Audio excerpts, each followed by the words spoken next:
Woohoo! As Brandon says, it is official. 1 week late. So for us, this is the first day of 2022, let's be honest. And welcome to Cameron Flask. I am Jem Schofield of the C47. Gentlemen, want to introduce yourself? Ben? I'm Ben of a YouTube channel that you're probably not subscribed to, nor should you be. But but hello and welcome anyway. And Happy New Year to you both. And the golden child, of course. Oh boy. Needs no introduction. Hey boys and girls. Pat, Brandon, good to see you guys. Yeah. Sorry for holding up the show there. You didn't hold up the show. It's Classic all good. TRRS into a TRS adapter. He's always rolling the dice. Never know what you're going to get. And this time it was not good. So we're doing the old earbuds kind of going off at an angle because I can't get my laptop closer game. How are you guys? Technology woes a little bit. Myself, my AirPods are finally working now that I did an OS update. They were being really funky. And then my other woe is that I have this computer prescription for my glasses, and they were absolutely perfect. Like they nailed it.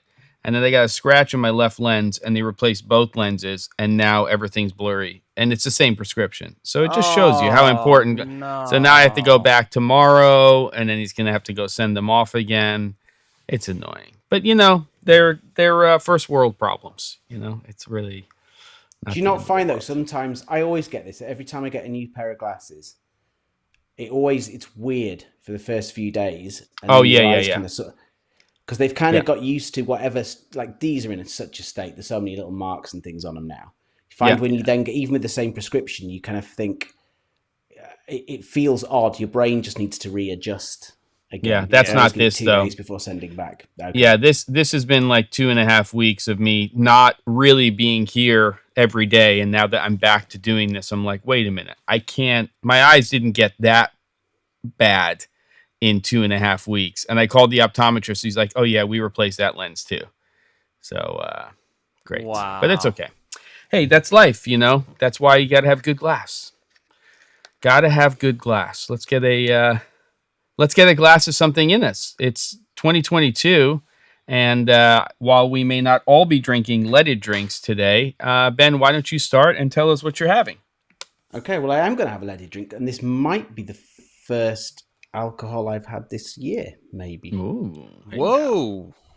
I've been doing I'm not drinking thing, but I've just, I don't know, not really been that in the mood, which has been quite good and feeling all right for it, but we're going to ruin that right now. Founders. Yeah. Come on. There it is. Because I know that this sort of gets talked about. I bought one of these when I was doing the Christmas shop before Christmas, and I'm not overly keen on it, I have to say. But it's what I have. Interesting. Drink about a half a bottle of it, and you'll drink about a half a bottle, and you'll love it. What does that mean? It's not bad. It's just a bit uninteresting, but it's fine. There's nothing wrong with it whatsoever. It is uninteresting, but at the price point, and it's got a little bit of that Glenlivet. It's fine. It's all right. Have we had a Basil Hayden's? Of course, or Basil, depending on how you want to pronounce it. Absolutely. I'm a Booker's person myself, a little bit more than the Basil. Happy New Year, Shazam, and to everybody else. Caleb, you having something to drink today? I'm going to have just a little bit of what's been sitting on this desk for a while. Knobby Creek. The knob. Creek. Knob creep. My tummy's been a little funky the last couple of days. Take it easy. Yeah. Take it easy. Back to my soup cleanse. So sometimes the alcohol can settle the tummy. An aperitif, it can do the job. Yeah. The other day I had a Verna. Exactly. I had a little bit of a tummy thing the other day, and I had a little nip of whiskey, and it actually helped. And sometimes it does quite the opposite for me. So who knew? Yeah. That's what the Apostle Paul said. That's somewhere right. Somewhere in one of Timothy or one of those books, he's like, drink more wine, it'll help your gut. That's it. Funny. Well, I'm having a newish scotch. I also have another one maybe for next week from a colleague that's also Speyside. This I just picked up locally. It's called the Glen Grant. It's a 15-year. It's it drinks as a very Speysides are very gentle. So I'm gonna have a gentle dram today. It's not. There's no smoke in it. It's kind of mild, but it's got some sweet undertones, kind of like you guys. Hold on. I should know this, but Lagavulin, where's that? Is that Speyside? That's Islay. So that's Islay. So that's got that's the peat bog, mossy, campfirey kind of stuff. Yeah. Exactly. Oceany. Yep. Yeah. Then you go like Talisker, and then it's full on. Like, why don't you just stick your head in the campfire and drink it? Yeah, that's just indigestion. Yeah, exactly. No, thank you. I can't. I used to be able to drink that. I can't anymore. It's just too much. Yeah. Nice. All right. Well, let's have a little cheers to 2022 to everybody, to good health and success and prosperity and being with family and friends. And here we go. And more in person. Happy here we go. Belated New Year. All right. Do you Perfect. like my glassware for the day? Yeah, there's a lot of Knob Creek in there. Old venti with a broken handle. I love it. It's got character, man. It is. I It's love great. it. So let's just do a quick round of just shout outs to everybody who's in the chat so far. We got a small group at the moment. I don't know who didn't get the memo, but here we are, Wednesdays. Maybe it's just that we were off for a few weeks, but we've got Brandon, we've got Pat, we've got Bill, we've got Shazam, Rhapsodist, David is in, and the Kraken has come in. And there you go. The boys in the house, unless Rhapsody is a lady, which I don't believe that's the case. No, Rhapsodist is, I don't believe so, but could be. And there you go. So how were the holidays, gentlemen? Family, friends, sicknesses, and all. Just give me all the details. Ben, how was yours over there? Mine was a clusterfuck. So we were supposed to be going to France. Don't sugarcoat it. Yeah. So we were supposed to be going to France with my brother, my mum, stepdad, brother's kids. We were all going to stay in this nice hotel in the mountains. We were going to ski. This thing had been booked for 6 months. About 5-6 days before Christmas, France shut the border for travellers from the UK, which of course meant we could still go technically, but no one else could. So we were cancelled. That all got cancelled. So that was the start of Christmas, and then to flatten things a little, and then I got some horrendous kidney infection and ended up in hospital at 3 a.m. on Boxing Day. So, and that kind of then took 3 weeks to get over. So that's been my Christmas. Like, kind of good now. There's all sorts going on and things now. All fine, but yeah, just not. And you're feeling better and everything. Were you in hospital for a long time, or was it pretty short? No. Okay, I didn't stay overnight. Like it was horrendous, like overnight, and I went to the emergency room at 3 a.m. on Boxing Day, and I wasn't there. They sent me home. They did all kinds of unpleasant things to me, and eventually sent me back. So yeah, it wasn't a prolonged period in hospital or anything. Yeah, I'm glad you're better. Thank you. Yeah, that sounds murderous. Yes, wasn't great. So not a good one for you. Caleb, how about you? Okay with family and friends? Nothing much to report. Yep, hung out with the family. Good times. Took the kids to their first ski lesson on New Year's Eve. So that's fun. Got the falls under their belts, so we're ready to rock and roll. Good. That's awesome. Cool. All right. Well, we've got a new year here, and I feel a little refreshed in terms of being able to spend time with everybody at the older kids back from college, and a lot of family, friends, and a lot of cooking, and that was really nice. And now it's back to the quote unquote grind, and just looking forward in terms of things to do and projects, and hopefully some interesting things that we'll be doing related to Cameron Flask this year as well. Nice. Yeah. hope. Hey, Bill. So, more jobs and less stress. Yeah, that would be good. I like lots of jobs, but it's nice when they're not completely stressful. So, one of the things that we kind of teased out at the end of last year, and we want people in the chat and people who come here every week to be involved in this as well, is figuring out a new challenge. We've kind of toyed with this idea of doing something that was film related. And, for me personally, I have just recently started to shoot film again. And, more just to do it again. It's nothing more than just sort of, taking hopefully some of the things that I've learned over the last 10, 15 years and applying it to that. But there's still, to me, sort of a relearning process. There's only certain stocks of film that are out in the market right now. And of course, there's a ton of film cameras that can be had. And it appears that the whole market is kind of, for some reason or another, on fire. What used to be a $300 or $400 camera body is now selling for $800 to $1,500 US. And goddamn hipsters. That's what's exactly. And let's be honest, I think everything got more expensive when COVID hit because people are at home. Like the amount of new hobbies, it's off the hook. It is. Everywhere you look, everything's expensive. PCs are expensive. Everyone's getting into gaming. Everyone's getting into this stuff. Cameras, it's crazy. It is crazy. And the tools. I mean, my kids shoot film all the time. There's a little Olympus Stylus Epic camera that came out in, I guess, the 90s. Oh, is that what was called the Mew in Europe? That's right, and it's a fully automatic camera, and it's a really amazing camera. It has a fixed f2.8 lens, which is pretty amazing for a tiny little 35 millimeter camera.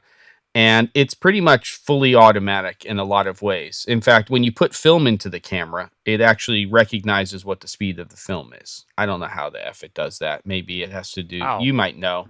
There's a little, on the back of the film canister, there's like a kind of, I suppose you call it like a barcode.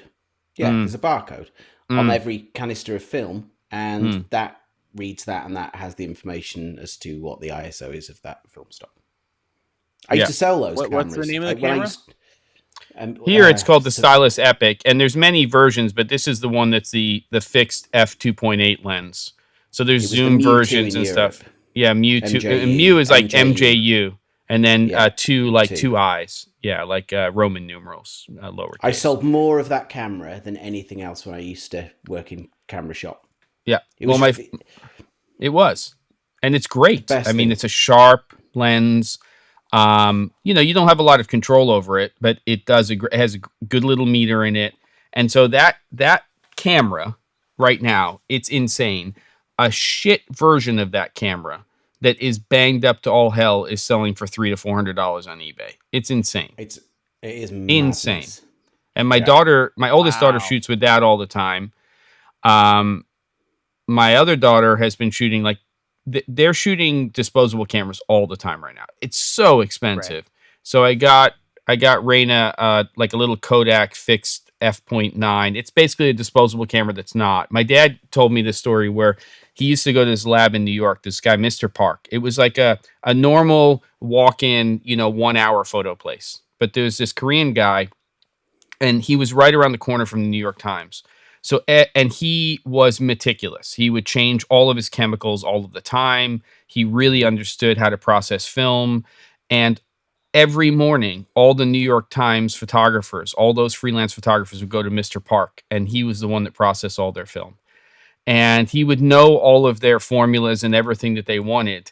And he had a little trick where he could take disposable cameras, and he showed them how to, because my dad said that, you get a disposable camera, and like 1 out of 15 or 20 would have a really sharp lens. It would actually be good, and you'd be getting great pictures. So he had a little hack where he could kind of hack the camera so you could continue to use the disposable over and over. Nice. But that's kind of what I got Rain at, but I just got her a $50 Kodak camera. So I got her a few rolls of film so that she doesn't have to keep buying disposable cameras for $20 US and film and process, and processing, which is like, another 15, 20. It's like ridiculous. Like $35 for every roll of film that you shoot. It's nutty. So is this what you're talking about? This hideous little thing? It's amazing. They make it in another color. It's like the other color is more like like a champagne kind of color. Yeah. That's the one we have.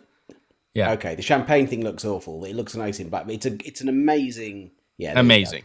Yeah. It's 35 millimeter. Oh yeah. Full frame. F2.8. It's an amazing, that is one of the greatest little pocket cameras ever. The other one in that vein is the predecessor to that, which is this one here, which is the Olympus Xa.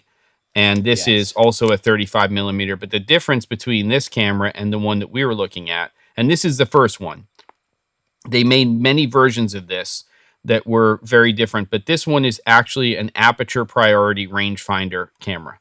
So you have a lot of control over this. You have full focus control. You have your aperture right here. And this is one of the smallest pocketable 35 millimeter cameras you can buy. I would suggest if you're going to buy it, somebody here bought one at the camera store for almost nothing.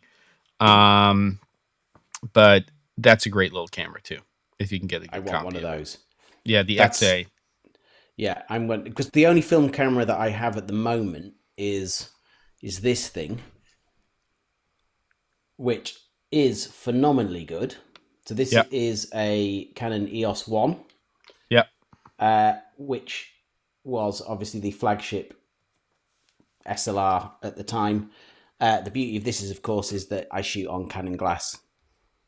So I still have all that stuff around and that all goes on there. So that's nice. It's just very heavy. But I bought that in an amazing... So those, and I know we do have a few regulars that come in from the north of England. The Real Camera Store in the Northern Quarter in Manchester. I got that for about 90 quid, 90 pounds. Really, really cheap.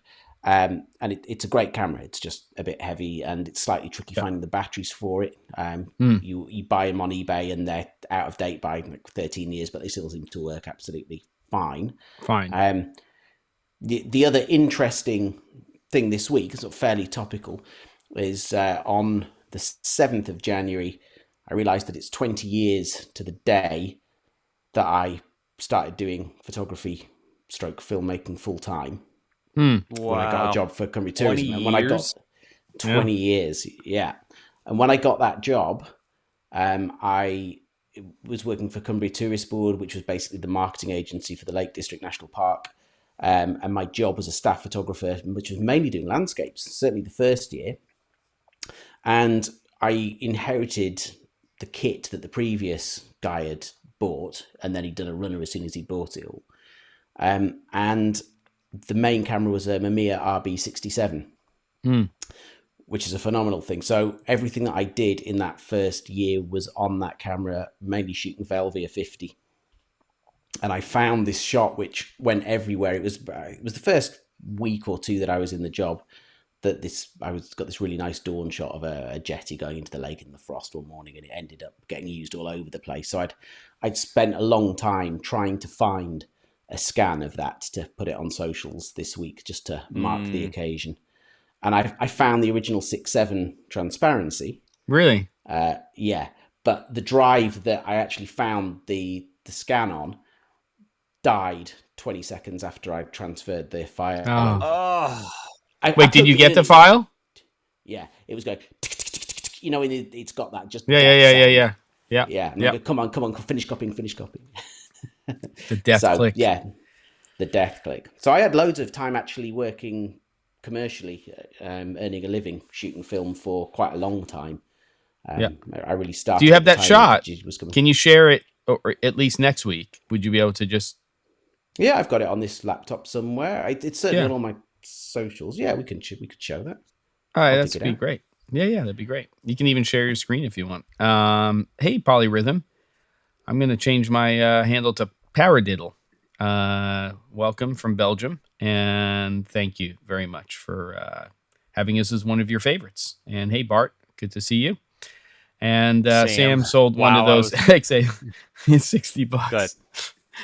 Yeah, no, dang. Yep, that's the state. Well, here I'll give you. Well, we'll talk about it in a minute when we start talking about what this challenge could be and stuff.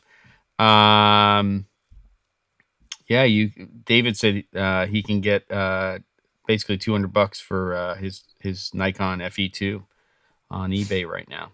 Yeah, there's there's a market out there. I mean, if I were, which I have been, buying stuff right now on eBay, for the most part, I've been sticking to Japanese sellers because they know how. We talked about that before the new year. They know how to rate cameras. They really are very specific about that. And that's kind of culturally, if you're in the camera business, they understand how to rate a camera, list a camera, and they're generally very responsive. And so far, the cameras I've gotten from Japan have been as described. So, yeah.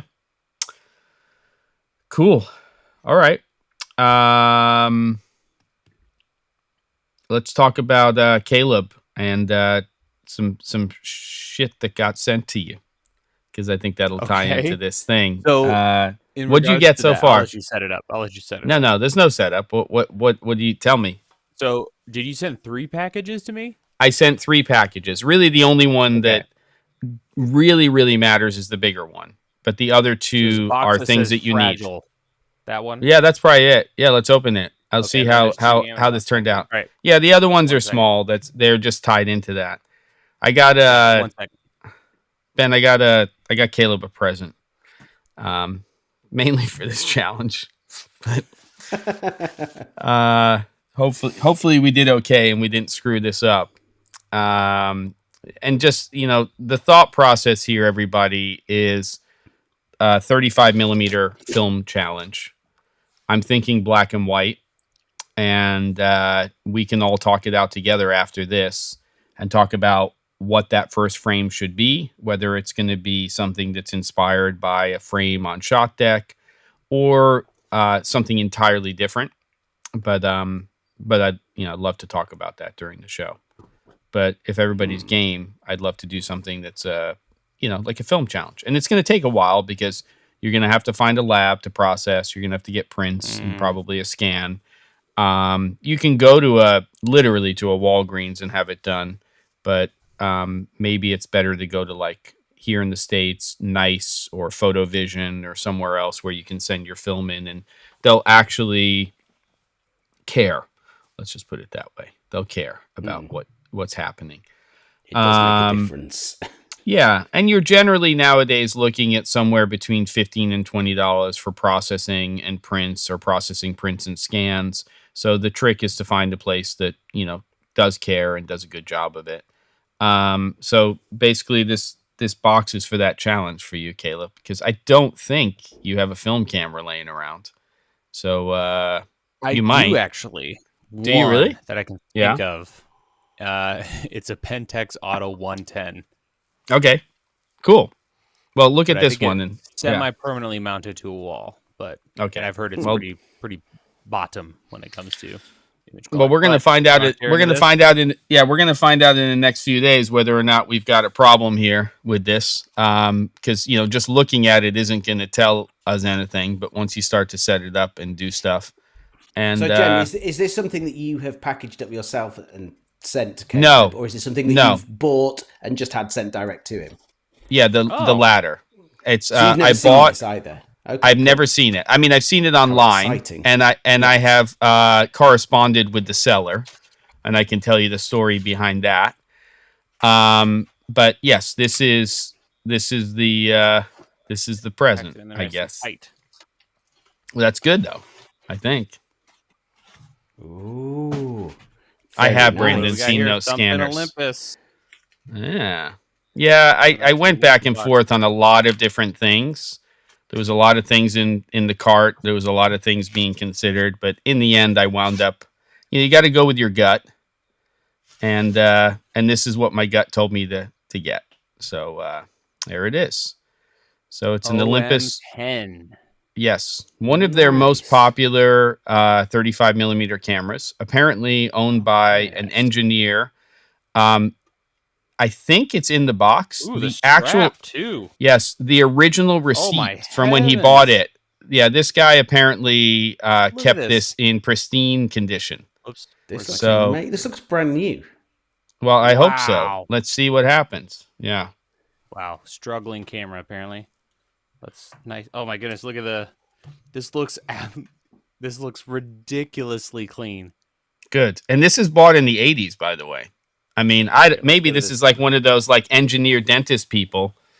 Yeah, it looks. See how perfect that paint or it actually looks better than the eBay listing. To be honest with you, it does look pretty good. All right, well, let's see what happens. It's like an unboxing video. I didn't. Yeah. Lens hood. Yeah.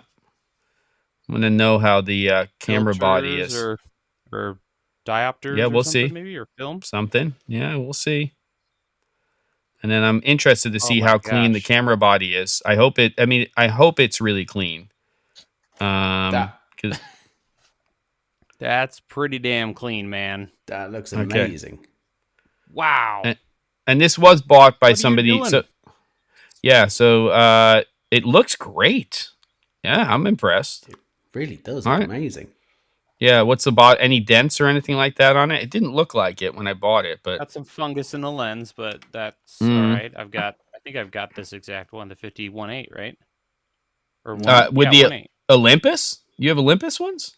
Oh, good. Yeah, I got Olympus 1.8 or 51.8. All right, let's pop the lens off and take a look at the inside. It might need a little cleaning, but I'm interested to find out because the person I bought it from is not a camera person. They bought this from an estate sale.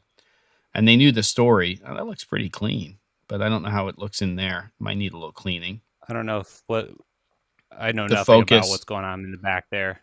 Well, it should be. I don't know if that's a problem. It's hard to see. I don't know. Might not. I mean, you can usually just pop those out and clean them. That looks kind of. You just open the back door. That looks like it's not looking. It looks like the shutter's open. If you pull the winder up. Yeah, top left. So top left of the camera, and then see the winder there. Yeah, flip that up 90 degrees, and then just lift the whole thing. Just lift the whole thing up, like into the air. Not that. Yeah, lift that up, and then that'll release the door. Pull it one more. Just pull it. Yeah, pull it one more. Higher. Yep, and then you'll hear it, and there you go. You can open it up. Okay. All right. Looks pretty clean. I mean, look, we're gonna have to shoot on it. You're gonna have to throw a roll of film in there, and we're gonna have to try it. Man, that is pristine. Look at this. It's like Darth Vader's. It's helmet. Really clean. Yeah, it's very polished clean. Okay, Vader helmet. So the thing that we don't know is, my guess is the meter's working and everything else. But we'll have to see. Yeah, it might be foam on the film plane that's crumbled. It may need new seals. It may not. That's easy enough to get. Oh, just kidding. It's a see that? I don't know if I can get the focus to work. It looks like a almost like a QR. Oh, okay. Yeah. And that's your focus screen. I mean, that's all fine. I think we've got something that's going to work. Yeah. It looked like it had some kind of something going on, but I think it's clean. Okay. So interesting. Wow. Jim. Okay, good. No, cool. All right. So you might need to change now. The other two boxes are really simple. They're basically the correct battery. What? What's funny is I was looking in there and I'm like, that looks like a QR code, but this is super pre-QR. It must just be a design. See right here? Yep. Here, let's switch to this lens. Hold on, let me just make sure that the family situation is okay. Tiny little decal. Yes. Mm-hmm. There's like a tiny little it's like a mosaic. Wow, that is really clean. Okay, good. All right. And then you can just open the other two things you can open up, but there's not much to it. The first one is just basically the correct batteries for that camera, for the meter. So you have plenty of those. I think you use 2 of them together in that camera. So you should be fine, and that should handle the metering of the camera. Just make sure that you wash your hands very, very carefully after you've touched those. You're going to have all kinds of radiation poisoning. But be fine. These guys? Yeah. No, I'm kidding. That'd be He's fine. messing with you. And then the other box should be the most obvious thing that you would need for it, which is you can't use a film camera without film. So there you go. And there it is. What have you got? XP2. Okay. XP2 Super. Yep. Which, if you're not familiar with that film, is basically it's a black and white film that you can process C41 process. So you can actually go somewhere and get that process, color process. And it's, it's a relatively fast film. I wish they made this in an 800 personally. But it's also a very fine grain. So if you're looking for grain, then you want to go with like Triax, yeah. Is that still in production? Yeah, these look pretty dark. Yes, XP2 Super is 100% still in production. So you can buy that brand new, not expired. I buy it all the time. I have a roll right here that's in the camera. And, I've talked to my father about shooting on that, and you may have some experiences with it as well. But generally, it's a 400 speed film that is best rated at 320. So you set your ISO on your camera at 320, and then you're basically metering at 320, and then you're processing at 400. So it's gonna give you a little more light on there on that. Exposing to the right. Exposing to the right. There you go. Essentially pushing, but not telling them to push the film in post or in processing. You're doing the work ahead of time by metering at a lower ISO or ASA. So yeah. So my thought is we do something black and white. And speak of the devil, Guillermo Montesinos has shot a lot of film in his day, scanned more film than any of us will ever scan in our entire lifetime. He used to work for a stock agency in New York, and that's what he did every single day, all day long. Hey. So yeah. Oh, my levels are a bit hot. That's because I'm a little hot, Michael. Let me turn them down for you. Hold on 1 second. So that is wow. I'm just so triggered camera. by the fact. Oh, it really is. I'm still super triggered by something. Triggered. I don't know when this came out, or what year this 80s. is. 79, I think was, or 81. It's 79 or 81 that it came out. Yeah, so 40 some years old and looking real fine. I got new stuff that looks way older than this, especially that strap. I don't think that strap. It's almost like he put it in with some mothballs and it just never. Yeah. Man, I wish I had a more detailed lens, but the text on that, how close can this focus? There it is. It's clear and it's super clean. And obviously the guy who sold it didn't clean it. Like, I mean, I think in the box on the eBay listing, there's literally the receipt from the camera store and it's not crumpled. I mean, whoever bought and cared for this camera either never shot with it or just was meticulous. So it doesn't look like it's been shot with. Yeah, and I don't use, I don't usually buy from American sellers. This is from Pennsylvania, but it just seemed too good to be true. Chris, that's so funny. Are you guys changing it up this year to the C41?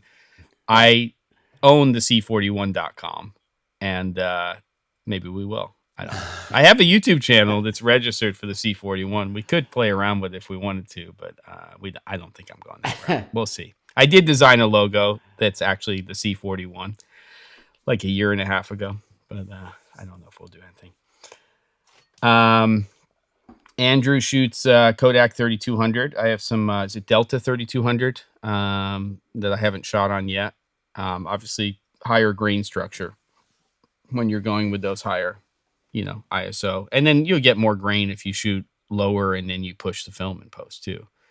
But that's part of the fun of it is really, like I love I love digital, and I love that instant feedback and being able to transfer it and everything. But there is something about shooting on film that makes you think more, and there's just more maths involved. There's more thinking about what you're doing when you're exposing that image. And then there's the element of surprise, like, oh, wow, I nailed it, or I totally screwed it up, or, what am I doing wrong? And I think that ultimately it will make me a better photographer. It's an interesting thing, because obviously when digital came out, I think those of us that had sort of cut our teeth on film, you were at a bit of an advantage, because you had that grounding, and all of that sort of stands you in good stead. But I think that works equally well in reverse, because most of the techniques and the pitfalls of digital photography work in more or less the same way.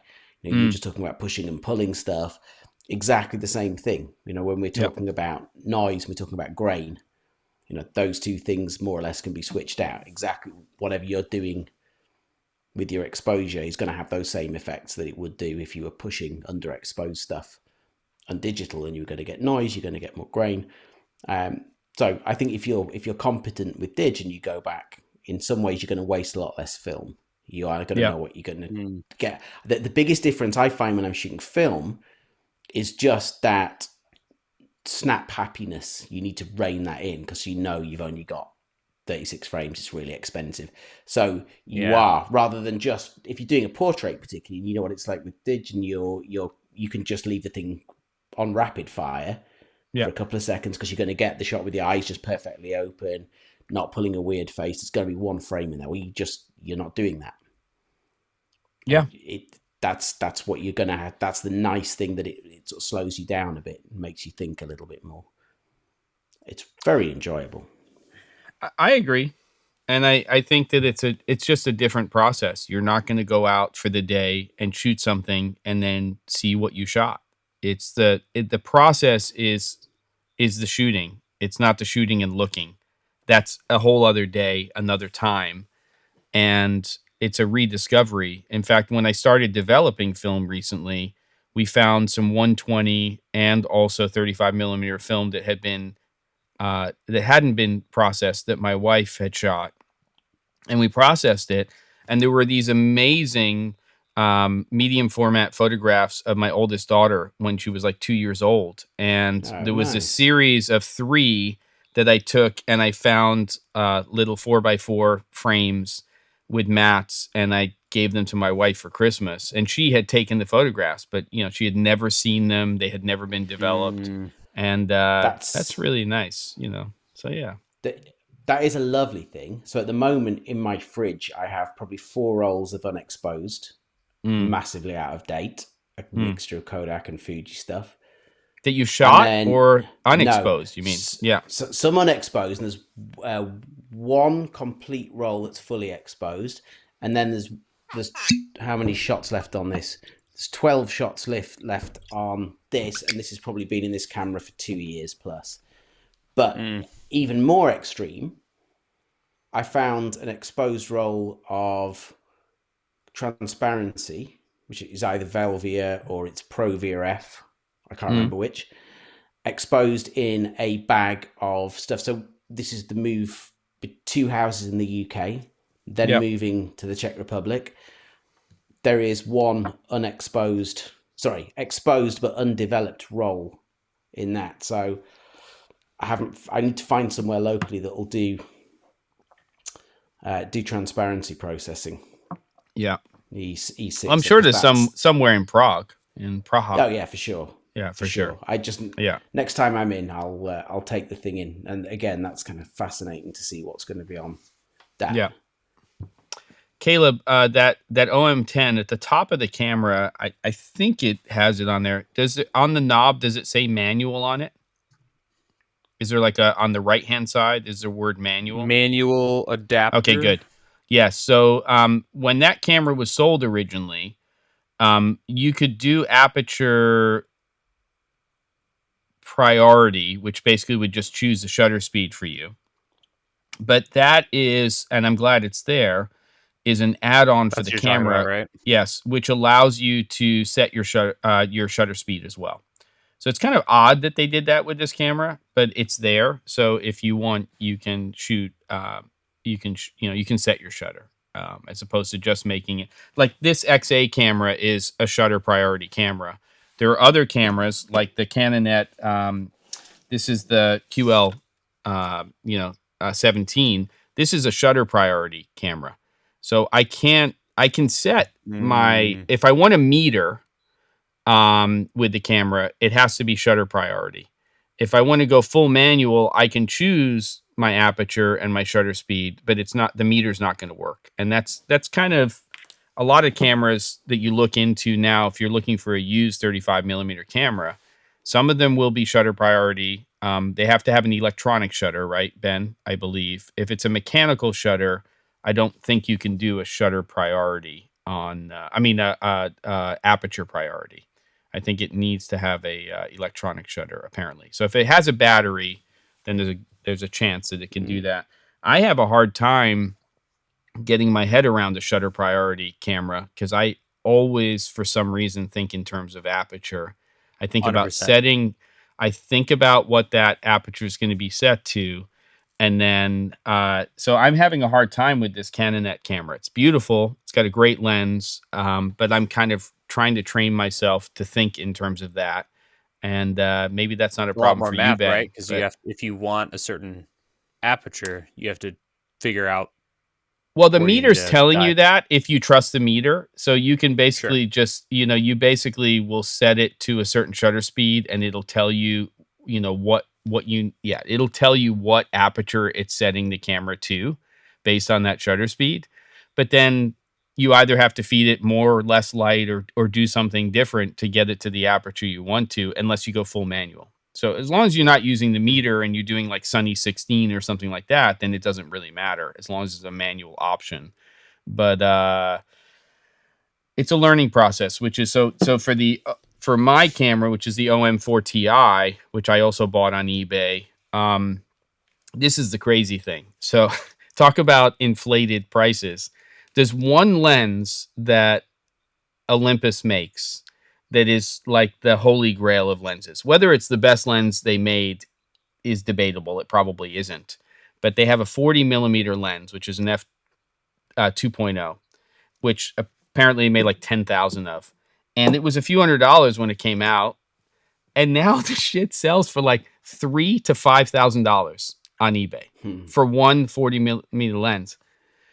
And my dad sent me a box for Christmas with a whole bunch of stuff that's like on the shelf behind me of old film cameras. Most of them, the meters don't work, the cameras don't work, whatever. Some of them do. in bubble wrap, he freaking gave me the 40 millimeter f2. And I was like, are you kidding me? And he's like, there's one thing in the box which you'll know what it is, but wait till you see what it is. And I opened it on Boxing Day, because the kids' presents on Christmas Day. I couldn't even believe it. It was just, and it's like it's pristine. So ridiculous. Yeah, wow. Easily best gift my dad has ever given me. 40 mil lenses out there. It's my favorite focal length, personally. I mean, I really love 40 mil on a full frame. More like 27, 28 on a crop sensor. Damn. Yes. How are you? Amazing. Nice to see you.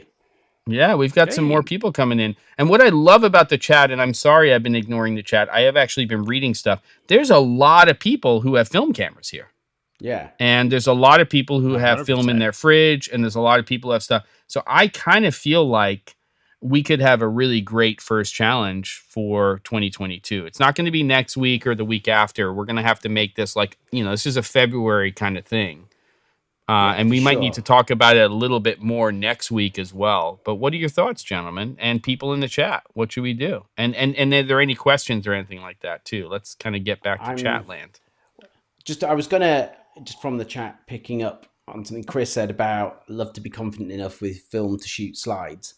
So on that, the reason why slides are more difficult is because if you're shooting film, you've got quite a lot of latitude.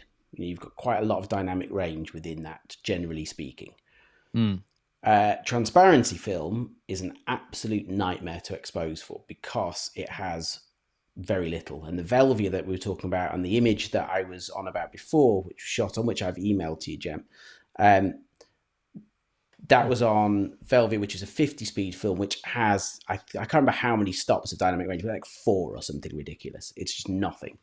So if the only way you can deal with that for landscapes is that you would have to have a set of ND grads all the time. So you were actually darkening off the sky with ND grad filters. So that was very good for learning to control exposure. It is difficult. It's a difficult thing to expose and get right.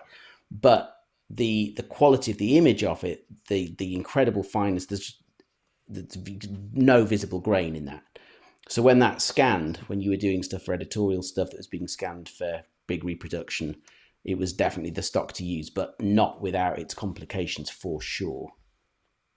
Maybe we should do that. Maybe we should get some Velvia and do a challenge on that. Maybe not for this. Maybe that's a second challenge. I think doing a black and white challenge first would probably be a good first step. But yes, let me. If somebody donates like $1,000, $1,500, we can all buy film cameras and shoot Super 8 or Super 16. That'd be amazing. Yeah, that was cool. I can't remember how much it is. I priced it out once, but it's not cheap. No, I'm trying to expand. Ooh, it's beautiful. Right? Yeah, sorry. So this was the first. This that's 20 years ago. I took that shot. It was the first picture I think I took when I started making a living doing this. It was just on the way to a meeting one morning. But you can see on the left. I mean, it's not a particularly great scan, I guess, but you can see on the horizon that all that detail is just blitzed. It's gone. Yep. So that sky, which is exactly what we were talking about using the. So I don't think this was the very first week. And when I got that job, I went for an interview and I'd got a reasonable portfolio of landscapes on 35mm. And he said, well, this is the camera you're going to be using. And the guy that was interviewing me, he didn't know anything about it. He said, but we need you to be able to show us that you can do interiors. Take the camera, go get some interior shots, get them processed, bring them back in 4 days' time, and we'll see how you go. And I'd never shot medium format before. This was 2001, the interview. There wasn't a huge amount of information on the internet then. It's not quite as well populated as it is now. So I was trying to even find out how to load the film into the thing, which is a lot more complicated than it is with 35mm. So I had no idea how to use this thing. They sent me, there was a light meter in the box, which is, I still own that light meter. I bought all that stuff off them when I left the company. And it was a real steep learning curve. So all this stuff of learning to use ND grads, that took a little while. And that was, I'm pretty sure I think that was just a straight shot with the kit that I was driving around with in the first week of doing the job. And I was on my way to a meeting and saw the jetty covered in frost and stopped and got that shot. And if you had a grad, you would have been able to hold that sky a little bit more in theory. Yes. Right. Yeah, which is really the advantage if you had a graduated, yeah. So, and again, not all graduated NDs are made equal. So I've always loved the Lee ones because even the hard grad, which is a much harder transition between the density bit and the clear part of the filter, and then you slide it down so that you put that over where you've got some control over it, and they do a very soft one where the transitions may be over that kind of space and a hard one where it's over that. But even the hard graduated ones on the Lee filters is still pretty gentle. You still don't see it particularly as if you're placing it reasonably well. So I always use those. But I say it was a great thing for learning how to control exposure. So when digital started coming out, and digital was as we all know fairly shitty in terms of dynamic range at the beginning, you still had all those techniques and the tools to be able to control it a bit. But yeah, that was the first medium format shot that I did, and the first commercial thing. Yeah, for sure. David, they do make Tri-X and they still make T-Max as well, and you should do a little research into either or. They both have their different qualities, more contrasty, less contrasty, grain structure, all that fun stuff.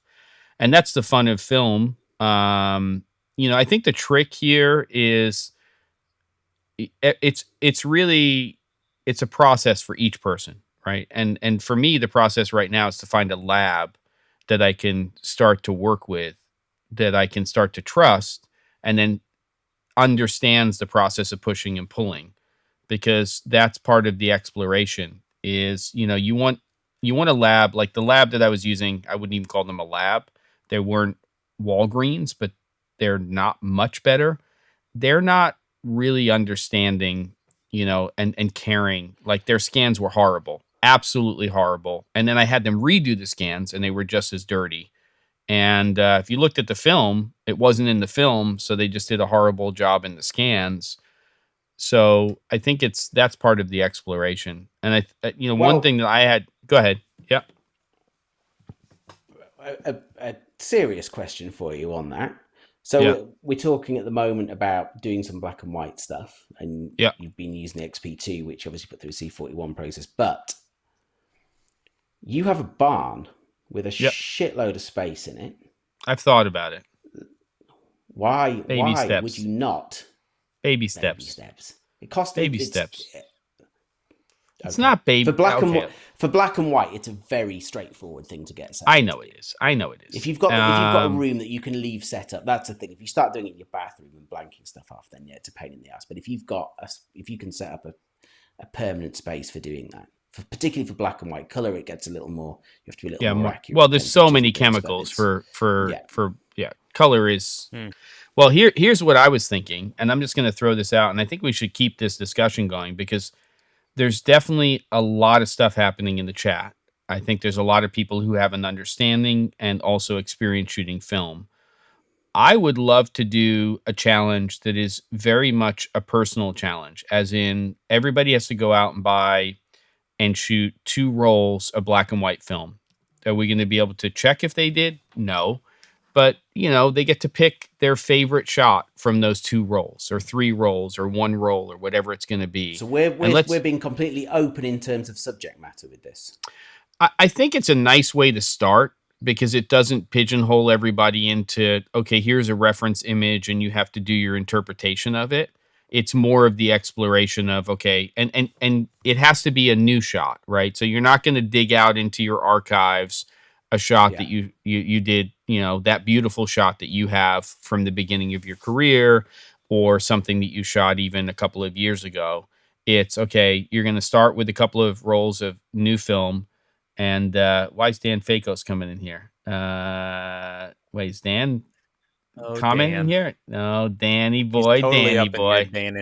Oh boy, you crazy man. On Dan's point about the scanners, so when I left the tourist board job and I ended up buying all the kit, one of the things that I bought was a Nikon Coolscan LS2000, which did medium format. I remember that. It was an amazing scanner. It did a really nice job, but it was incredibly slow, really slow. And I've seen these cheap, which someone referenced at the top of the show, about these cheapy scanners. Aldi often have them on special offer.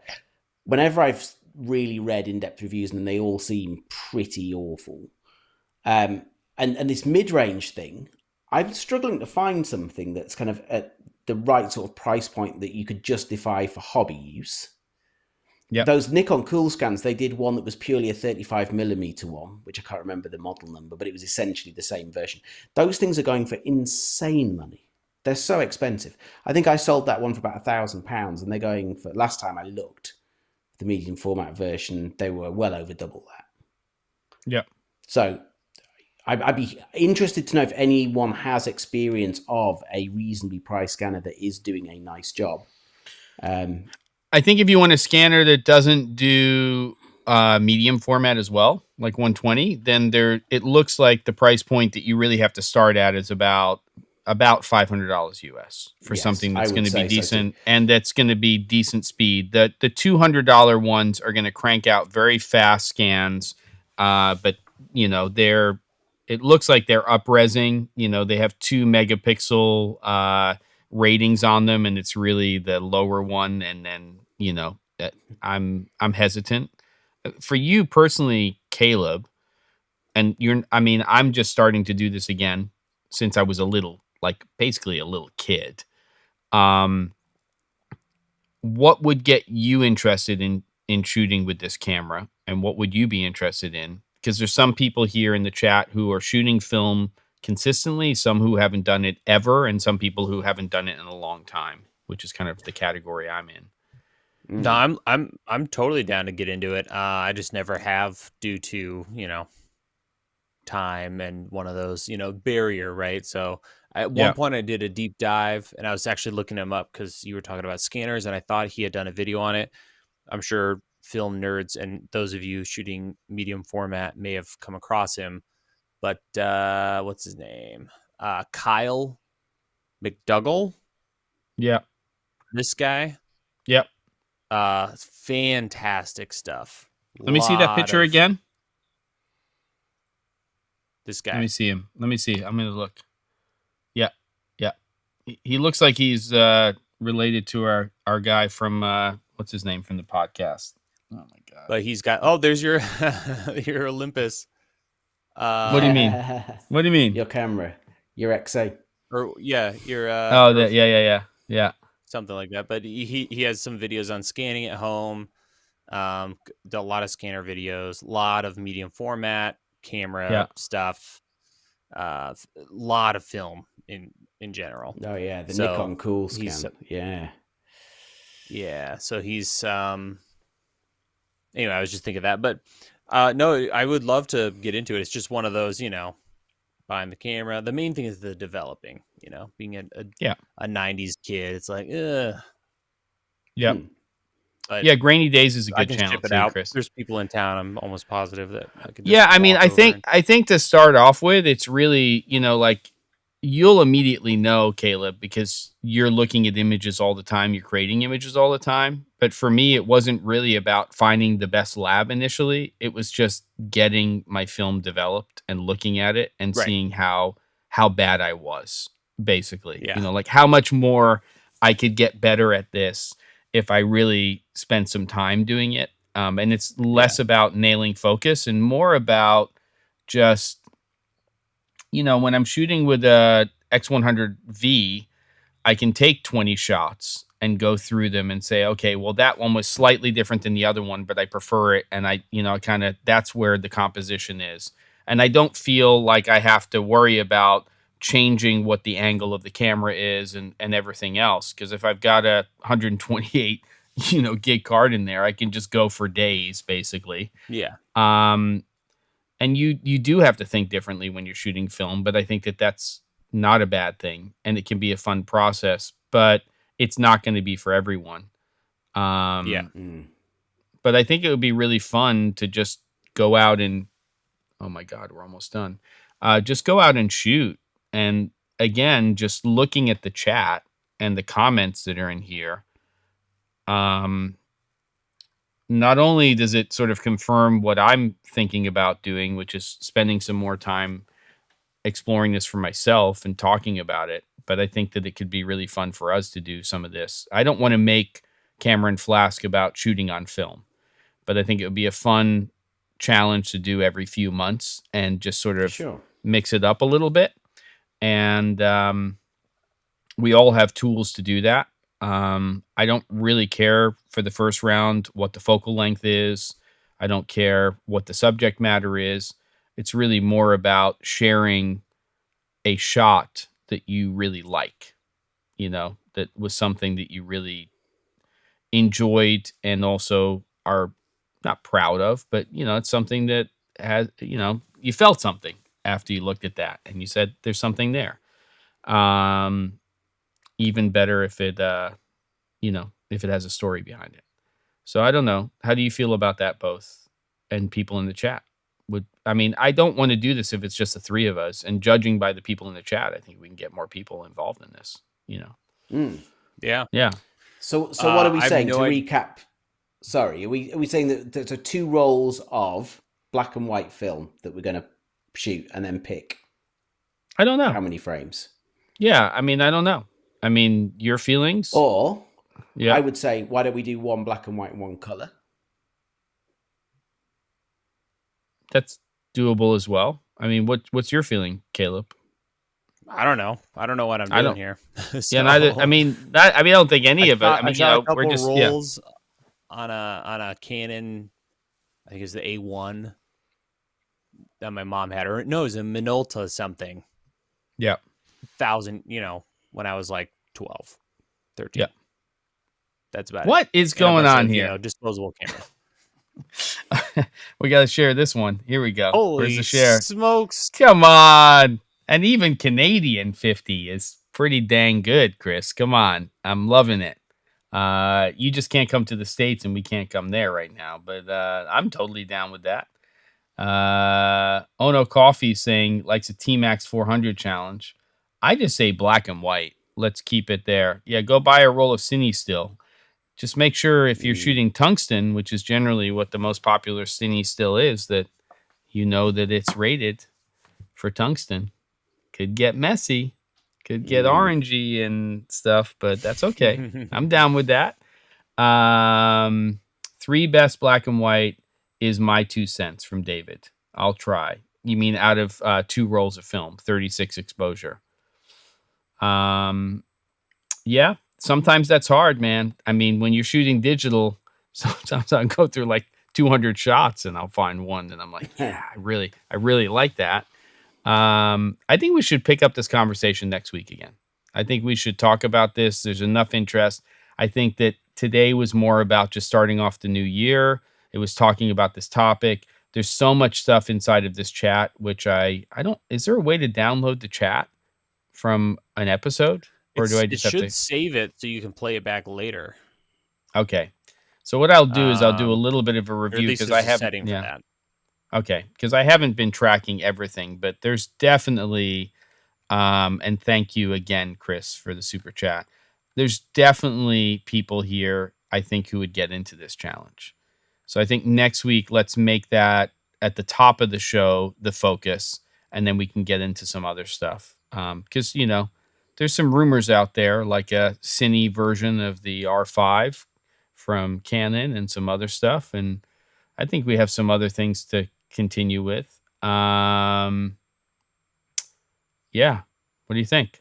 Everybody down with that? I love it.